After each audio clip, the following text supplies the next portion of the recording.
আপনি কি জানেন বাংলাদেশে ছোট বড় সব মিলিয়ে মোট নদ নদীর সংখ্যা 1415টি। আর এই প্রত্যেকটি নদ নদীর পিছনে আছে যেমন গল্প, তেমনি কম বেশি সবগুলো নদীকে ঘিরেই গড়ে উঠেছে সভ্যতা। যেমন বুড়িগঙ্গা নদীর তীরে গড়ে উঠেছে ঢাকা, তেমনি রংপুর কোন নদীর তীরে অবস্থিত তা হয়তো অনেকেরই অজানা। So welcome to Ghagar.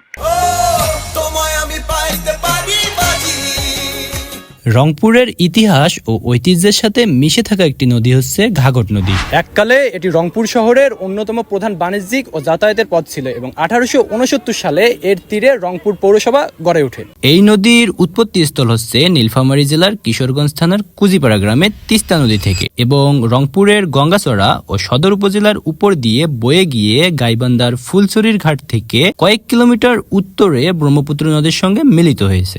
এক সময় এই নদী স্থানীয় কৃষি ও বাণিজ্যের মূল ভিত্তি হিসেবে কাজ করলেও পলিজমে নব্যতা হারিয়ে বর্তমানে নদীটি অস্তিত্ব সংকটে পড়েছে। এই নদীর দৈর্ঘ্য প্রায় 236 কিলোমিটার।